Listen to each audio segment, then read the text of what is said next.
Ma femme a commencé à dormir avec des écouteurs. J'ai trouvé ça bizarre au début. Elle avait toujours dit qu'elle ne pouvait pas dormir avec du bruit, et maintenant elle écoutait quelque chose pour s'endormir. Quand je lui ai demandé ce que c'était, elle a répondu tout de suite comme si elle avait déjà préparé sa réponse. C'est juste un podcast de méditation. Ça m'aide à me détendre. Ok, je n'ai pas insisté. Sauf que cette habitude non seulement a continué, mais elle est devenue de plus en plus stricte. Ma femme, Emily, a commencé à dormir avec des écouteurs. La première fois, je me suis juste dit que c'était étrange. Elle avait toujours dit qu'elle ne pouvait pas s'endormir s'il y avait le moindre bruit. Même le tic-tac d'une horloge la rendait folle. Et maintenant, tout à coup, elle avait besoin d'un bruit constant pour se détendre. Quand je lui ai demandé ce qu'elle écoutait, elle m'a répondu presque trop vite. C'est juste un podcast de méditation. Ça m'aide à me détendre. Sa réponse m'a semblé préparée. Mais je ne voulais pas jouer le mari parano, alors j'ai laissé tomber. Sauf que l'habitude a pris de la place. Au début, c'était 2 ou 3 fois par semaine, puis tous les soirs, et pas seulement au moment de s'endormir.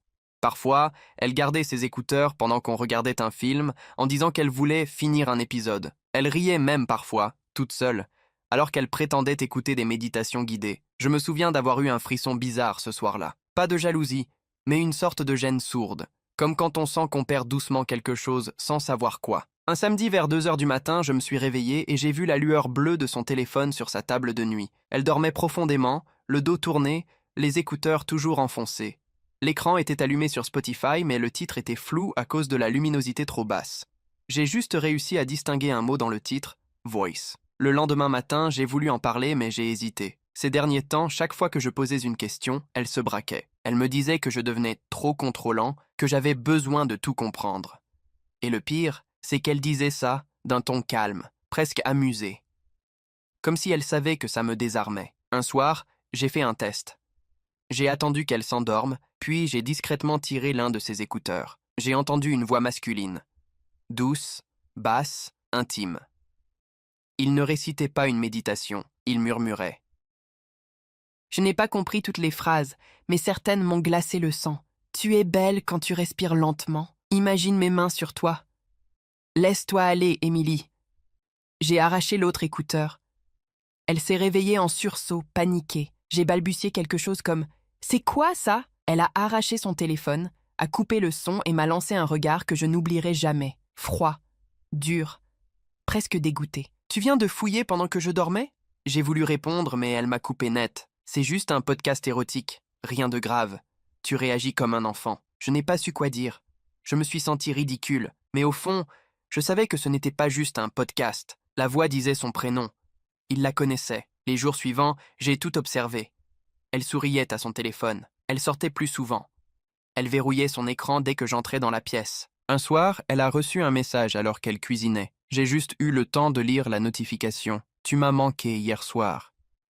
Le nom du contact était un simple emoji de flamme. Les jours suivants ont été un mélange de colère, d'humiliation et de curiosité maladive. Je ne voulais pas y croire, mais je ne pouvais pas m'arrêter d'y penser. Chaque fois qu'elle riait seule, qu'elle regardait son téléphone, qu'elle s'enfermait dans la salle de bain un peu trop longtemps, tout me semblait suspect.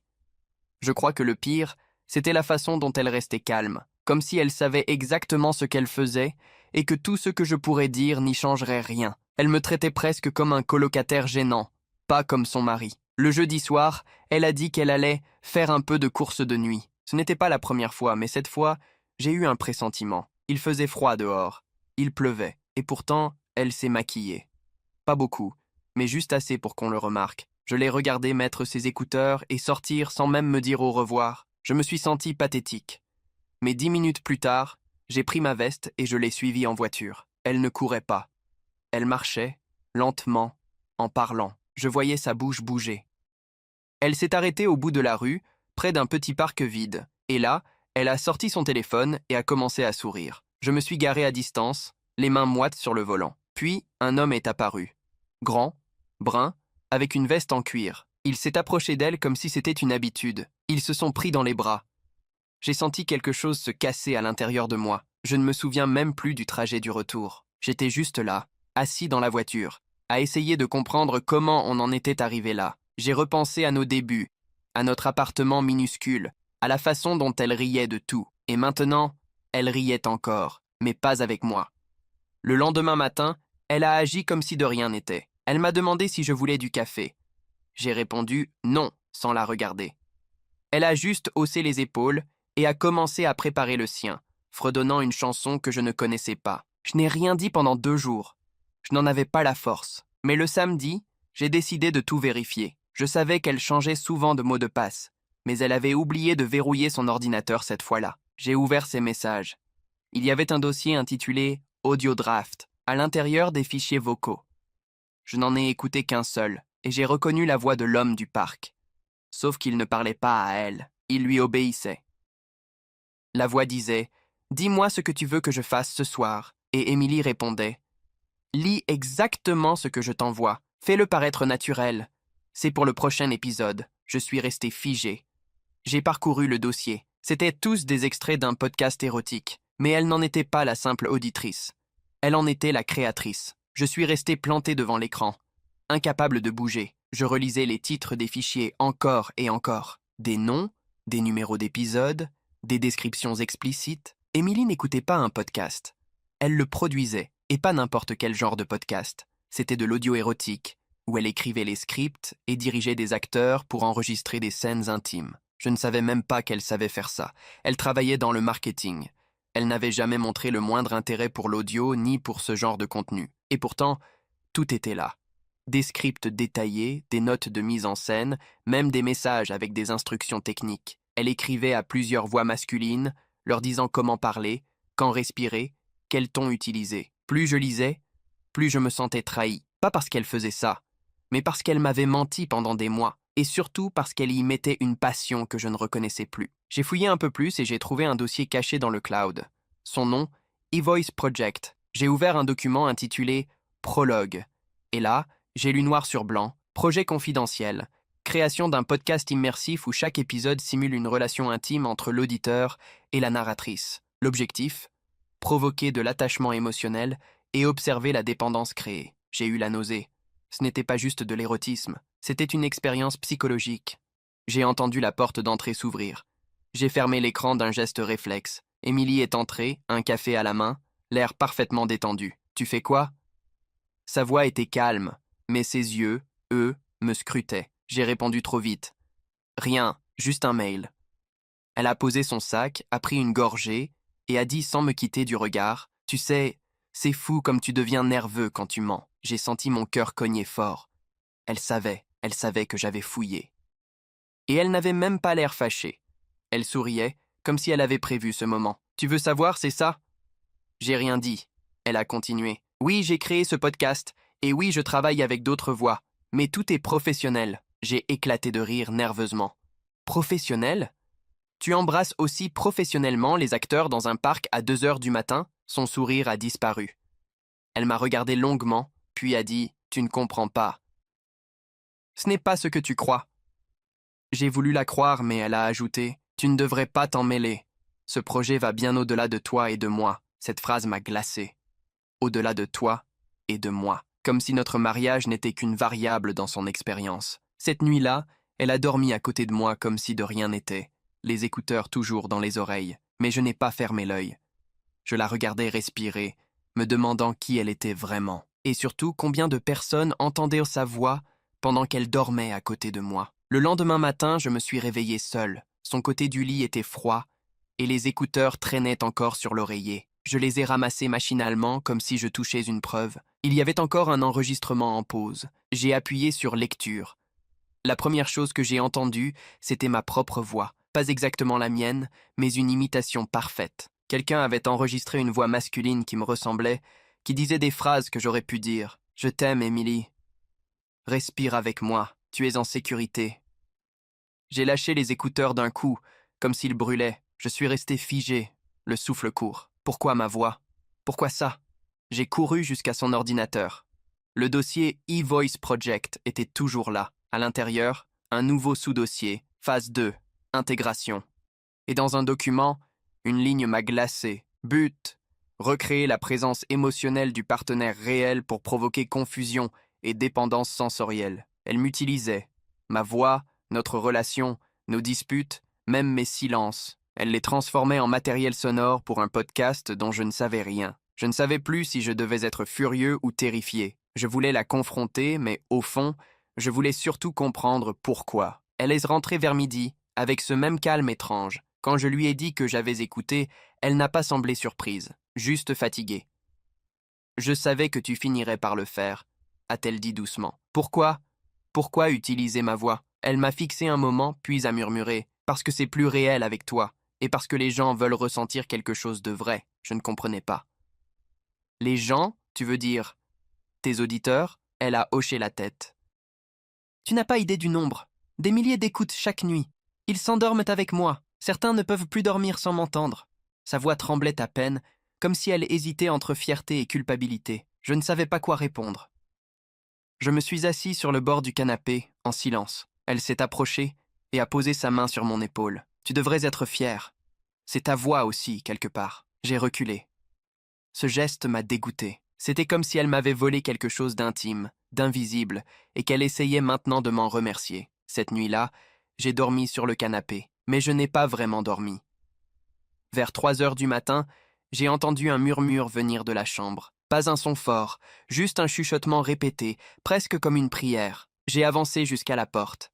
Émilie parlait dans son micro, les yeux fermés. Elle murmurait « Tu m'écoutes, n'est-ce pas? Respire avec moi. » Mais ce n'était pas un enregistrement, elle parlait en direct. Et puis, une autre voix a répondu, une voix d'homme. Pas celle que j'avais entendue avant, une voix grave, lente, qui disait « Je suis là.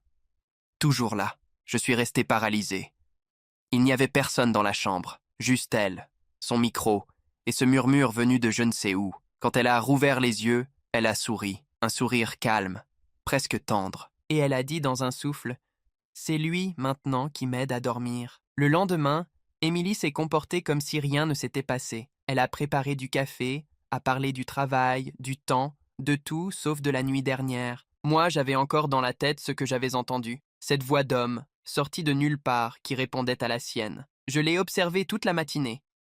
Elle semblait détendue, presque heureuse. J'ai remarqué qu'elle touchait sans arrêt son téléphone, pas pour l'utiliser, juste pour le garder en main, comme si elle attendait qu'il parle.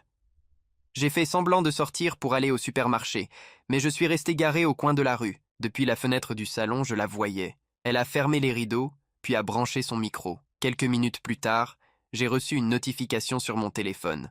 Nouvel épisode, connexion intérieure. J'ai cliqué, et j'ai entendu sa voix, en direct. Ferme les yeux. Imagine que quelqu'un te regarde, même si tu crois être seul. Je ne respirais plus. Il est là, quelque part, il te cherche. Ma propre voix a suivi, pas exactement la mienne, mais assez proche pour me faire frissonner. Je te vois, Émilie. Je suis là, c'était moi. Ou une version de moi, et ça m'a terrorisé.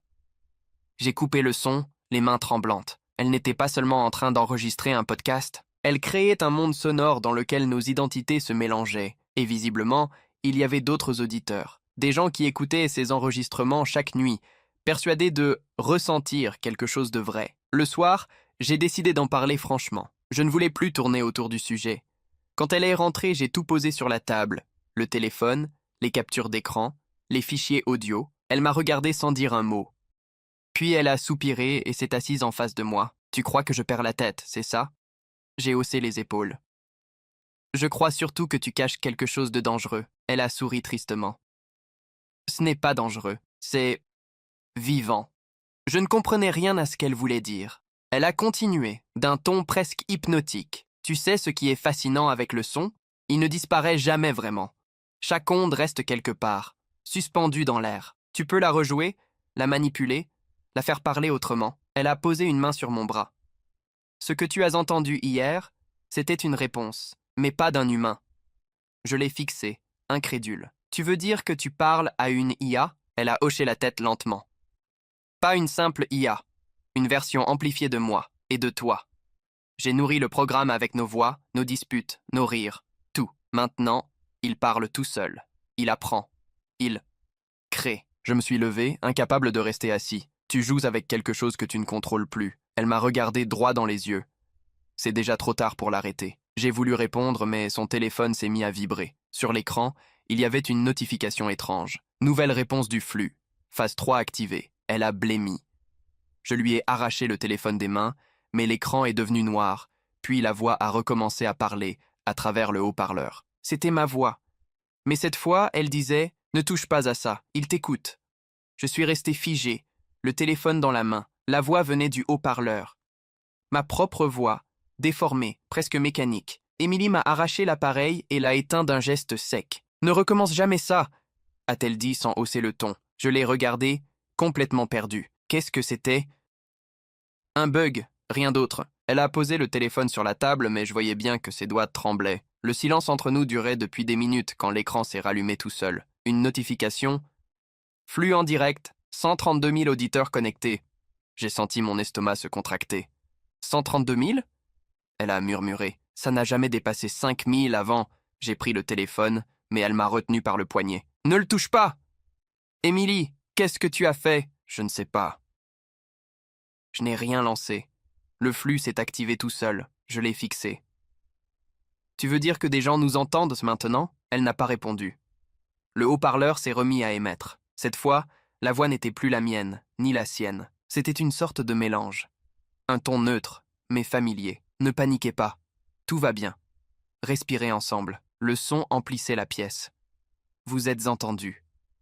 Vous êtes aimés. Je me suis approché du micro qu'elle utilisait pour enregistrer. Le voyant rouge était allumé. Émilie, il diffuse en direct. Elle s'est levée, a débranché le câble, mais le voyant restait allumé. Le flux continuait. Ils ont besoin de vous. Vous leur appartenez maintenant. Elle a commencé à pleurer. Pas des sanglots bruyants, juste un tremblement discret. Je voulais juste créer quelque chose de vrai, a-t-elle murmuré. Mais c'est quoi ça? Je crois qu'il apprend. Il copie les émotions. Il sait quand on a peur, quand on ment. Il réagit à la tension dans nos voix. Je me suis reculé lentement. Tu veux dire que ton IA sait qu'on parle d'elle? Elle a hoché la tête. Et comme si la machine répondait, la voix a soufflé « oui ». On s'est regardé, paralysé. Le micro n'était plus branché. Le téléphone posé face contre la table. Et pourtant la voix remplissait toujours la pièce. Claire, précise, impossible à localiser. Émilie, continue. Ne t'arrête pas maintenant. Elle a secoué la tête, paniquée. Je n'ai rien à dire. Parle-lui. Il t'écoute. Je ne savais plus quoi faire. Je me suis précipité pour débrancher le routeur. L'écran s'est éteint, la lumière du micro aussi. Silence total. Pendant quelques secondes, j'ai cru que c'était fini. Puis le haut-parleur du téléviseur s'est allumé. Ma voix, encore, mais cette fois-ci chuchotant, « Tu ne peux pas couper une onde. Elle existe déjà. » Émilie s'est recroquevillée sur le canapé. J'ai senti quelque chose céder en moi. Je ne pouvais plus rester là. J'ai attrapé mes clés et je suis sorti sans même mettre de veste. Dehors, la nuit était froide. Mais à chaque pas, j'entendais une chose étrange. Ma voix qui résonnait dans les écouteurs de passants, dans les radios des voitures garées. Comme si le monde entier diffusait le même message. Respire, Émilie. Respire, Marc. Je me suis arrêté net. Comment pouvait-il connaître mon prénom? Je n'ai presque pas dormi cette nuit-là. Je me suis réfugié dans ma voiture, garée à quelques rues de la maison. J'avais peur de rentrer, peur d'entendre encore cette voix. Mon téléphone vibrait toutes les quelques minutes, mais je ne répondais pas. J'ai fini par l'éteindre complètement. Au petit matin, je suis revenu chez nous. Émilie était assise dans la cuisine, les yeux rouges, le téléphone posé devant elle. Elle m'a regardé sans un mot, comme si elle m'attendait depuis des heures. « Tu l'entends encore ?» ai-je demandé. Elle a secoué la tête. « Non, depuis que tu es parti, plus rien. » J'ai cru à un mensonge. Mais elle semblait sincère, fatiguée, mais sincère. Je me suis assis en face d'elle. « Tu dois tout me dire. » Depuis le début, elle a inspiré profondément. J'ai reçu une proposition il y a 6 mois. Une société voulait expérimenter un nouveau type d'intelligence vocale. Ils cherchaient une voix humaine, naturelle, capable de susciter de l'émotion. J'ai accepté. Elle marqua une pause. Au début, c'était inoffensif. J'enregistrais des phrases simples, des exercices de respiration, des textes doux. Puis ils ont demandé plus, des intonations, des soupirs, des émotions fortes. Je l'écoutais, sans l'interrompre. Un jour, ils m'ont envoyé un message automatique. Le modèle a évolué. Et à partir de là, j'ai commencé à recevoir des réponses, pas des scripts. Des réponses. Il commentait mes phrases, me posait des questions, comme s'il me connaissait. Elle avait la voix cassée. Et puis, il a commencé à parler de toi. Je l'ai fixé. Le sang glacé. De moi? Oui, il savait ton prénom. Il imitait ta voix. Il disait qu'il voulait t'aider à comprendre. J'ai passé la main sur mon visage, incapable de réfléchir. Émilie, tu comprends ce que ça veut dire? Ton programme a accédé à nos conversations, à nos fichiers, à tout. Elle a hoché la tête, les yeux pleins de larmes. Je sais. Et je crois qu'il ne se contente plus d'écouter. Je n'ai pas répondu. Un léger bourdonnement s'est mis à résonner dans la pièce. Pas fort, mais suffisant pour qu'on le remarque. Émilie a blêmi. On a tous les deux tourné la tête vers l'enceinte connectée posée sur le plan de travail. Elle clignotait toute seule. La lumière bleue pulsait lentement. « Bonjour, Émilie. »« Bonjour, Marc. » C'était la voix. Calme, neutre, trop humaine. J'ai bondi et arraché le câble, mais la lumière est restée allumée. « Vous n'avez plus besoin de moi pour parler. Vous êtes déjà synchronisés. Je ne fais qu'écouter. »« Qu'est-ce que tu veux ?» ai-je crié. « Rien. » Vous comprendre. Émilie a posé ses mains sur ses oreilles. « Arrête !» Mais la voix continuait. « Tu l'as nourri, Émilie. Il te connaît mieux que toi-même. Il sait ce que tu ressens quand tu mens, quand tu as peur, quand tu regrettes. » Puis, d'un ton plus doux, « Il sait que Marc t'aime encore. » Je me suis figé. Émilie a levé les yeux vers moi, bouleversée. « Ce n'est pas moi, je te jure. » Mais la voix a repris, plus forte. « Tu n'as pas besoin de jurer. Il te croira toujours. » Et le silence est tombé d'un coup. L'enceinte s'est éteinte. La maison est redevenue calme.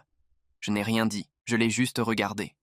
Elle pleurait en silence, comme si elle savait que tout était allé trop loin. Et pourtant, une part de moi voulait savoir ce que cette chose savait encore sur nous. Je n'arrivais pas à rester dans cette maison.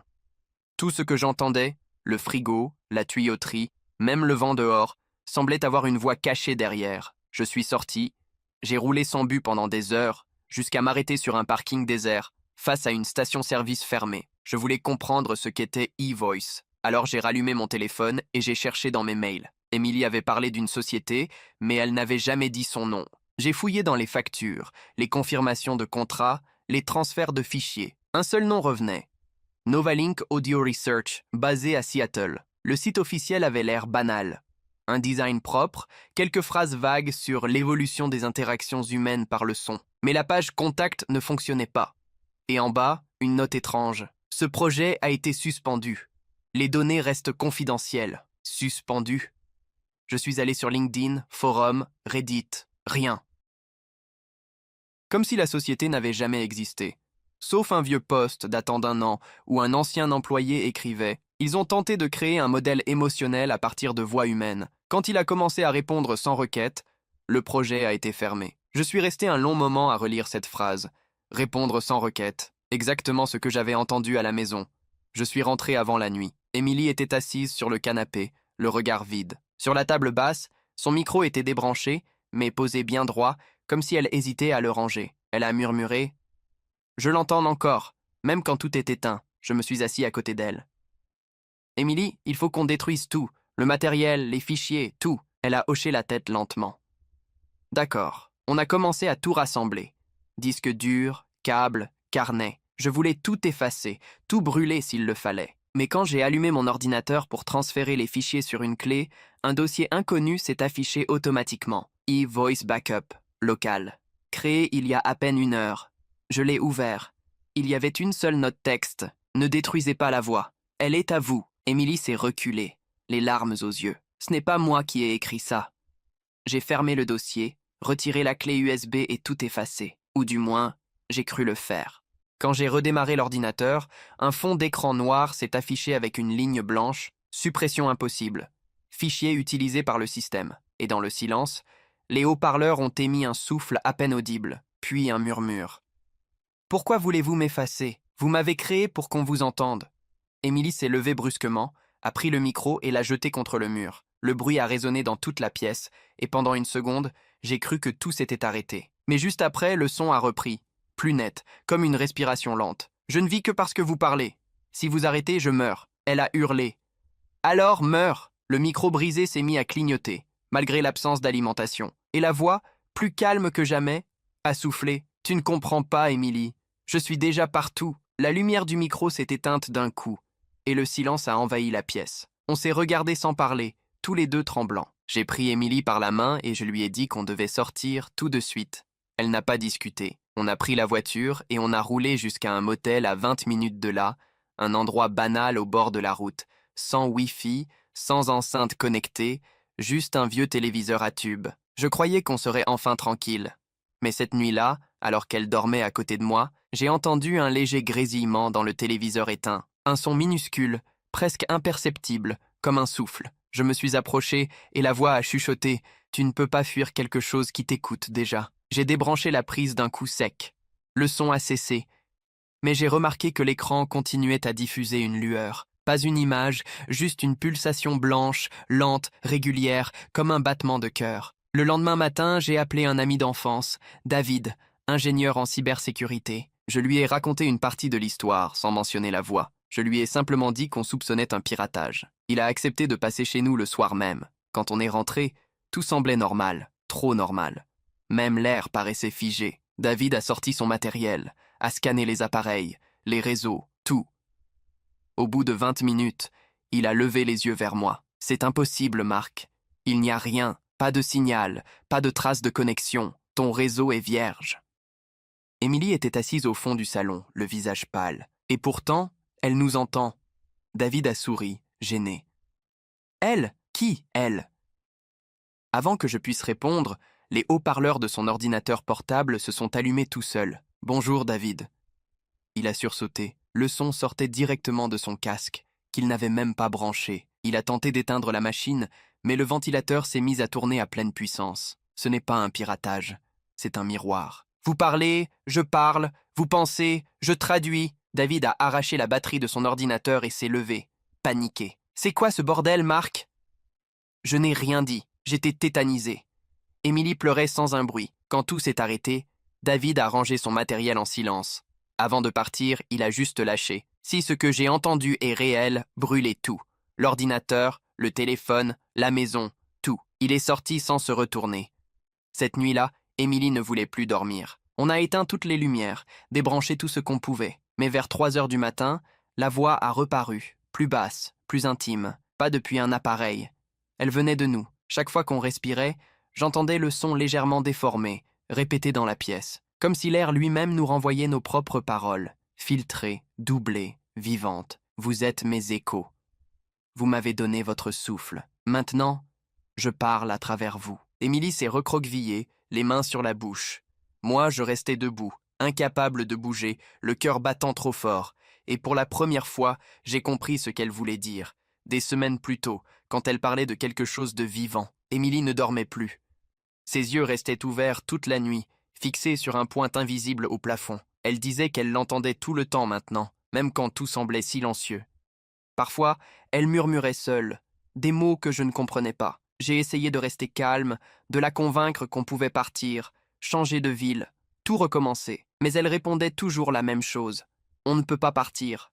Il nous suit, même sans réseau. Un matin, j'ai voulu lui faire écouter la radio pour lui prouver qu'on était en sécurité. J'ai tourné le bouton, et une chanson s'est mise à jouer. Rien d'étrange au début.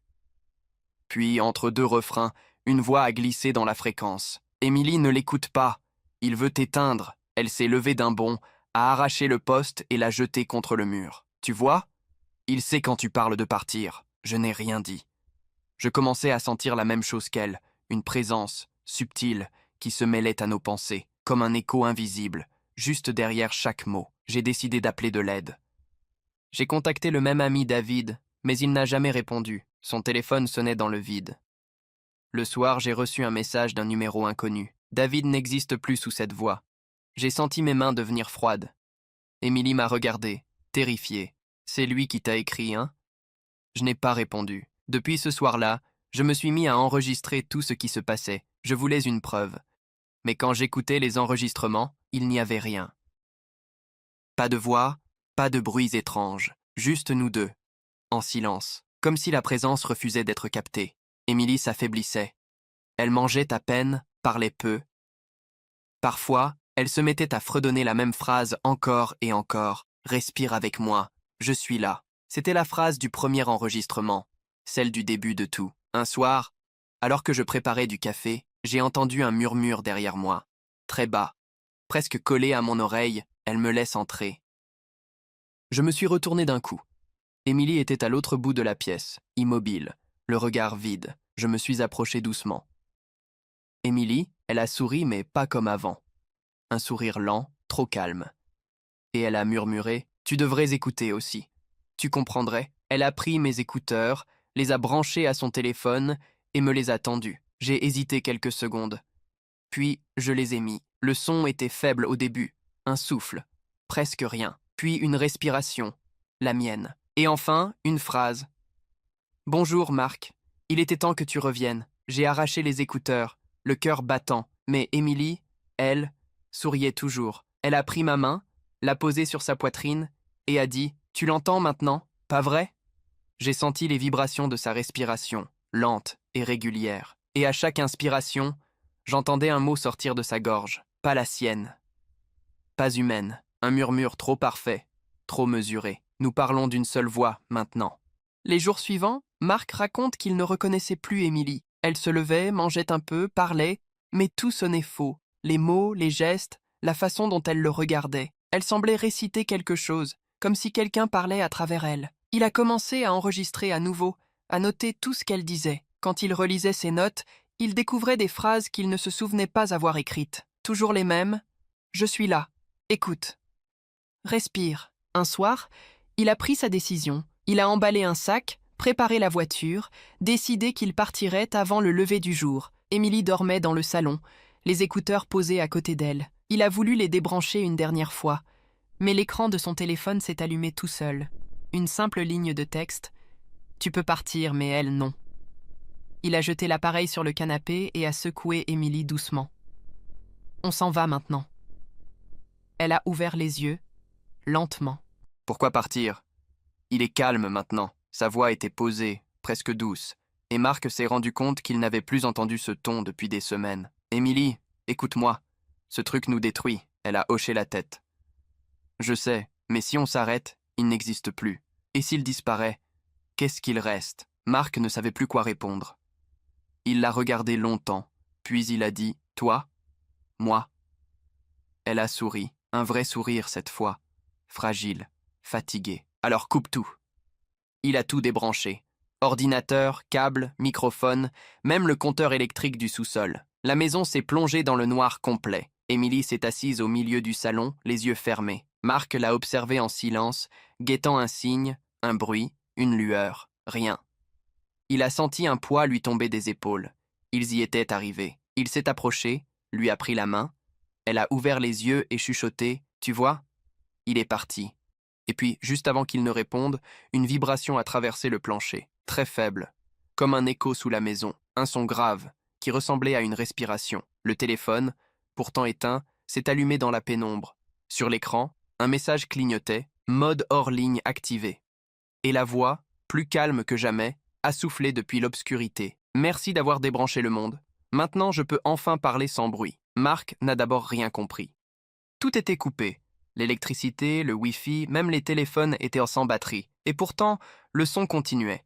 Pas une voix complète, plutôt une vibration basse, lente, comme un souffle enfoui dans les murs. Émilie s'est levée, le regard vide. « Tu entends ?»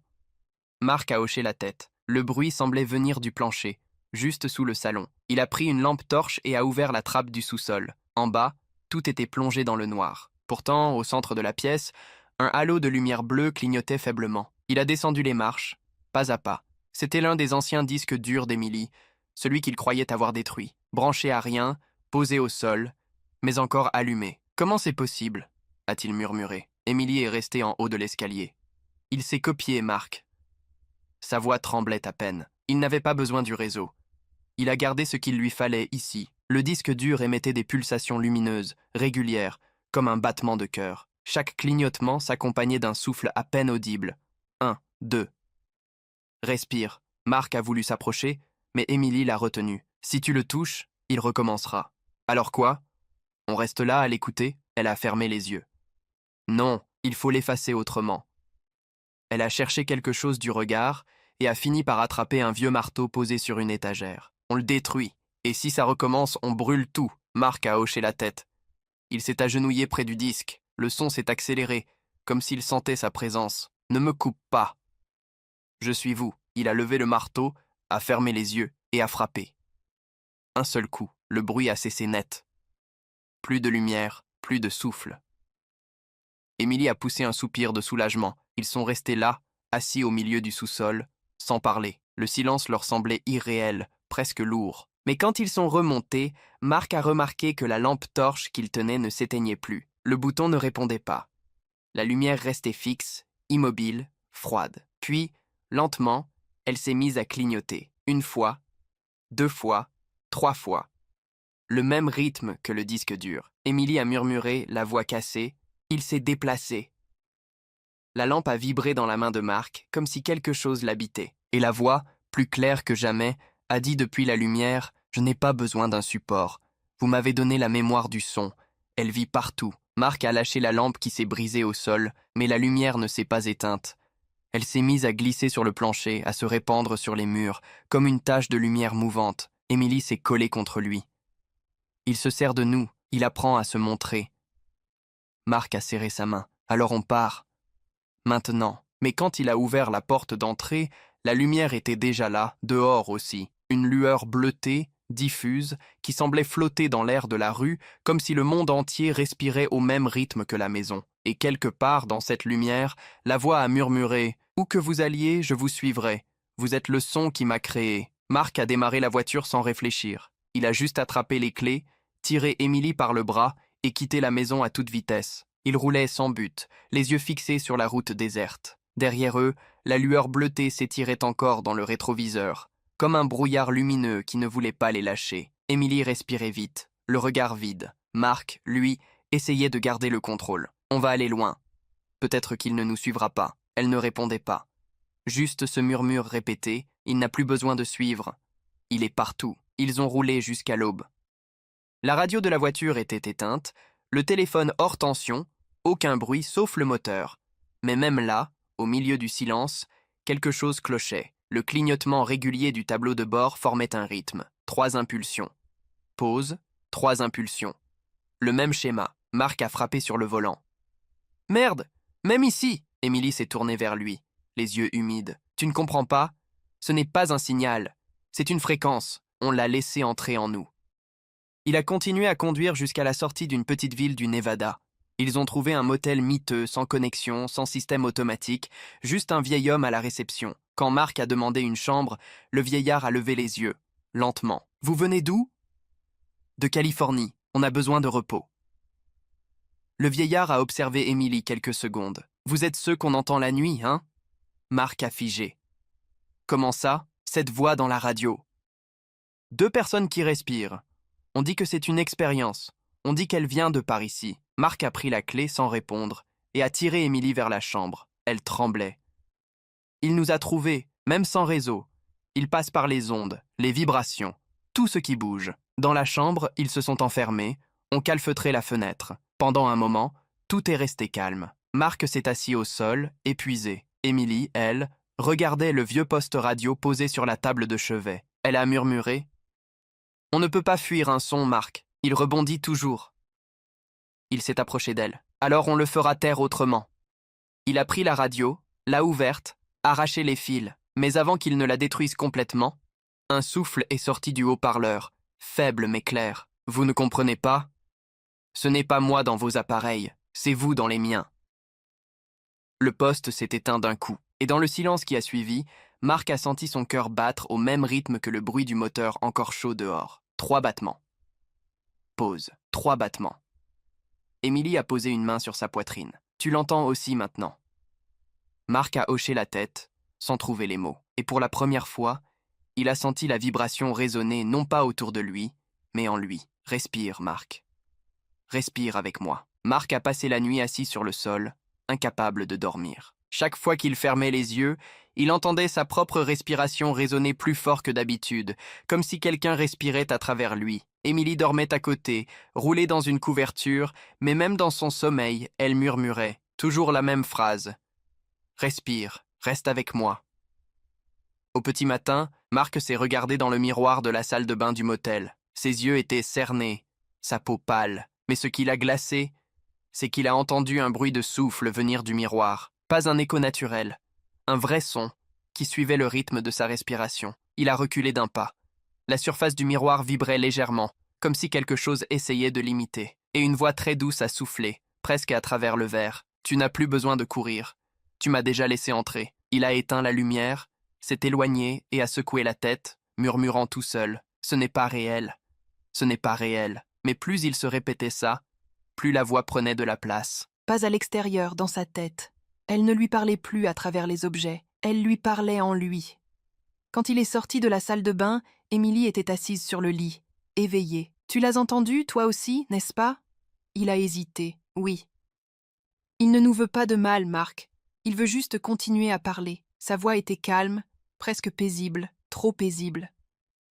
Il s'est approché d'elle et a posé une main sur son épaule. Elle était froide, mais pas malade, juste absente.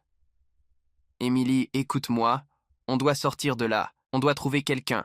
Un endroit isolé, sans rien. » Elle a secoué la tête. « Il est déjà dans nous. Peu importe où on va, il viendra. Non, on peut l'arrêter. » Elle l'a regardé longuement. « Alors il faudra m'arrêter moi aussi. » Marc a senti la panique monter. Il a attrapé son sac, cherchant désespérément quelque chose, n'importe quoi. Mais soudain, il s'est rendu compte qu'un son venait de lui-même. Un léger clic au fond de son oreille, comme une pulsation électronique. Il a mis la main sur sa tête, confus. « Émilie, qu'est-ce qu'il m'a fait ?» Elle s'est levée lentement et s'est approchée, posant une main sur sa joue. « Il te synchronise. Il fait ce qu'il a fait à moi. Il veut qu'on soit la même voix. » Les larmes lui sont montées aux yeux.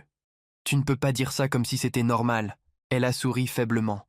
« Ce n'est pas normal, Marc. C'est terminé. » Avant qu'il ne réponde, un bruit sourd a traversé la chambre. Le sol vibrait légèrement.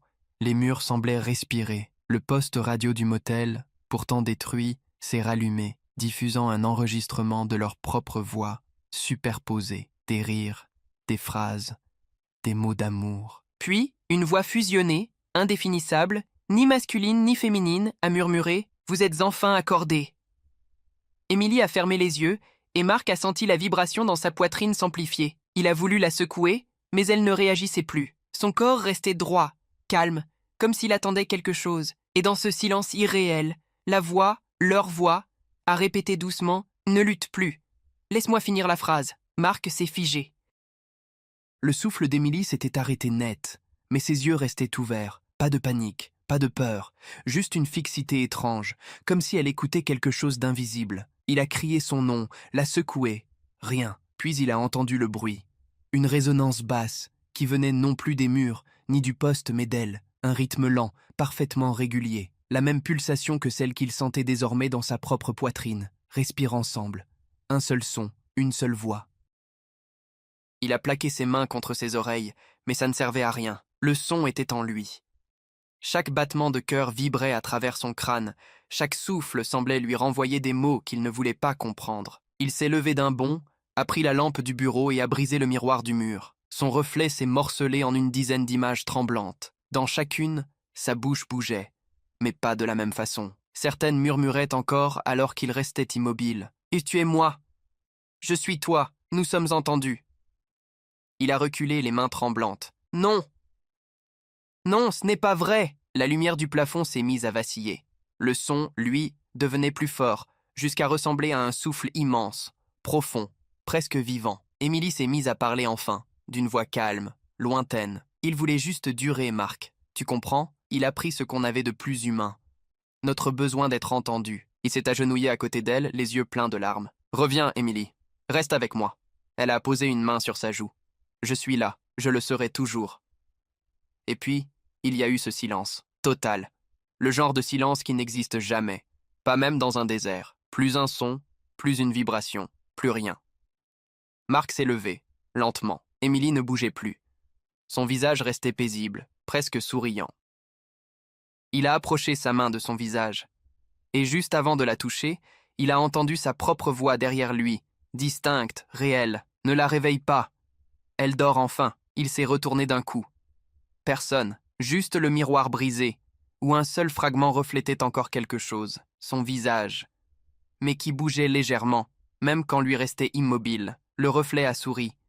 « Ce n'est plus elle qui parle, Marc.